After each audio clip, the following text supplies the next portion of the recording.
রিমি ছিল ৮ বছরের একটি মিষ্টি মেয়ে। সে তার গ্রাম কালীগঞ্জে থাকে। তাদের বাড়ির পাশেই একটি সুন্দর নদী। বিকেলে রিমি নদীর ধারে বসে আকাশের লালচে রং দেখতেই খুব ভালোবাসে।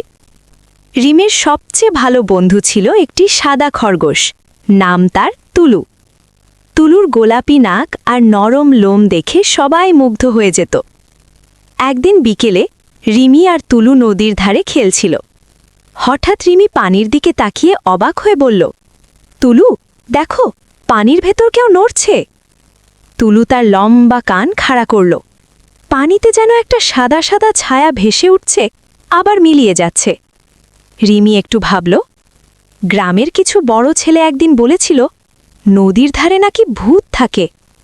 রিমির বুক ধকধক করতে লাগল। তুলু, এটা কি ভূত? সে ফিসফিস করে বলল। ঠিক তখনই পাশ দিয়ে হাঁটছিলেন গ্রামের দাদু কাশেম চাচা। তিনি খুব হাসিখুশি মানুষ। রিমির চিন্তিত মুখ দেখে তিনি জিজ্ঞেস করলেন, কি হয়েছে মা? রিমি বলল, চাচা, পানির ভেতর কিছু নড়ছে, ভূত নাকি? কাশেম চাচা হেসে বললেন, আরে না রে, চলো দেখি। তারা তিনজন নদীর ধারে এগিয়ে গেল। কাশেম চাচা পানির দিকে ইশারা করে বললেন, ওটা ভূত না, ওটা তো মাছের দল। সূর্যের আলোয় পড়ে তাদের গা ঝিকমিক করছে। রিমি ভালো করে তাকিয়ে দেখল, সত্যি ছোট ছোট রূপালী মাছ একসাথে সাঁতার কাটছে।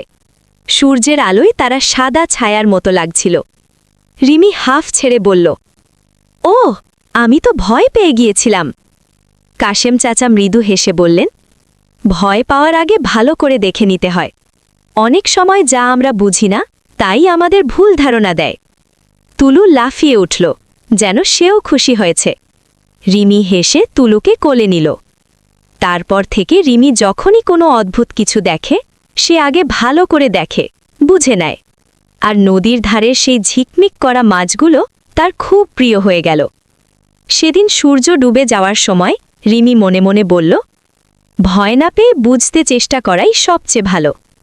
নৈতিক শিক্ষা, অজানা জিনিসকে ভয় না পেয়ে আগে বুঝতে চেষ্টা করা উচিত।